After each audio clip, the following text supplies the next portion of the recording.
live tracking. This is a live picture. Are you drowning in debt? Struggling just to make minimum payments? Just like you, eliminate their credit card debt. Call us today. We're here on Panama City Beach, where we're getting probably the strongest winds that we've had here since this hurricane made landfall. The eye, about 15 miles to the east of us, that's the eye wall. So the winds that we're seeing come through here at times are picking up debris. So we've got a little bit of protection out here.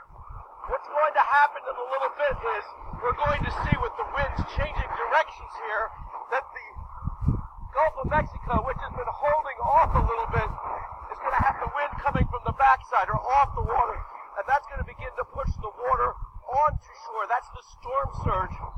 So it may look like everybody skated here, but that's not the case. We still have hours to go with the direction of the storm. Kate, it's estimated about 24,000 people stayed in their homes. It was, according to the fire department, many of them have been calling saying, can you come get us out? Fire department not only not responding, but taking those 911 calls on pieces of paper because they say, we can't get out there, we're going to write your addresses down, we'll check on you after the hurricane passes through.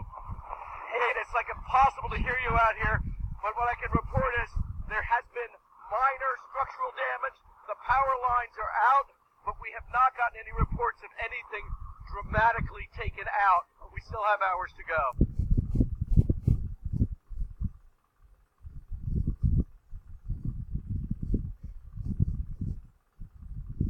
The good thing about this, Kate, is that it's moving quickly. We have tornado watches up now from Tampa all the way to Panama City. It's 15 miles west-southwest of Mexico Beach, Florida, 150-mile-per-hour winds, moving north-northeast at 14. The eye wall is on shore now. We've had wind gusts reported up to 126 miles per hour at Mexico Beach. By this evening, it is in southwestern Georgia as a Category 2 storm. It continues as a tropical storm along the Georgia, South Carolina coast. By Friday morning, it's off the northeast coast. Here are the impacts we're talking about. Storm surge, where we see the most damaging conditions and the most deaths. Coastal locations will be inundated, 6 to 9 feet around Cedar Key, 9 to 13 feet around Apalachicola. And to give you a sense of that, a 3-foot storm surge would actually come up to your porch. A 6-foot storm surge would cover me, and a 13-foot storm surge goes into second floors of homes. And then there's the rainfall. Kate, we're talking about isolated amounts of up to 12 inches, but generally we're talking about anywhere from 5 to 10 inches of rain. Flash flood watches being issued now. This is a dangerous storm. In fact, it's so strong, Kate, that this could possibly wipe out barrier islands along the Florida coast, changing the geography forever. Wow. All right. Al Roker, thanks. Stay with us. NBC News teams are deployed all across the storm zone. I want to get right to Gabe Gutierrez. He's in Apalachicola, Florida, on the Gulf Coast. Gabe, I can see from your shot how bad it is. Kate, we're seeing the raw power of Hurricane Michael. Just within the past hour or so, we have seen the winds intensify significantly. As you can see behind me, parts of this town are completely underwater. We're here in downtown Apalachicola, a historic city. But as Al mentioned, this has the potential to be a historic storm, the strongest storm to hit the Florida Panhandle on record. It is projected, as my hat flies off, it is projected to strike the Florida Panhandle just to our west, but we're in the so-called dirty side of the storm, and that means that we will get hit with significantly strong wind and rain. Here in Apalachicola, authorities fear a devastating storm surge. A storm surge of at least 5 feet has already been reported. Hundreds of thousands of people in Florida have been urged to evacuate in Georgia and Alabama under states of emergency, but conditions are expected to get progressively worse in the next several hours as this monster hurricane makes landfall. Kate.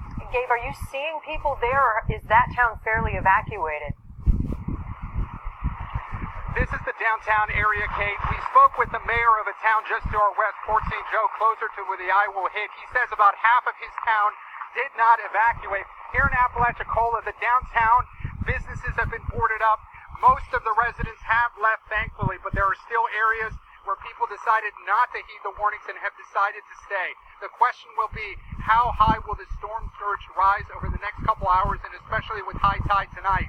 And how much of the wind damage will this area see, and how high will this water rise?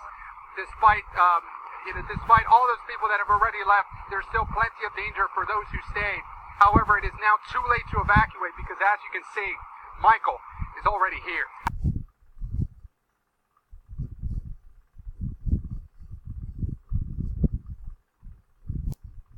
Stay safe. President Trump was briefed just moments ago at the White House by federal emergency management officials. He said he does plan to visit the affected area in the coming days after the storm. We're going to continue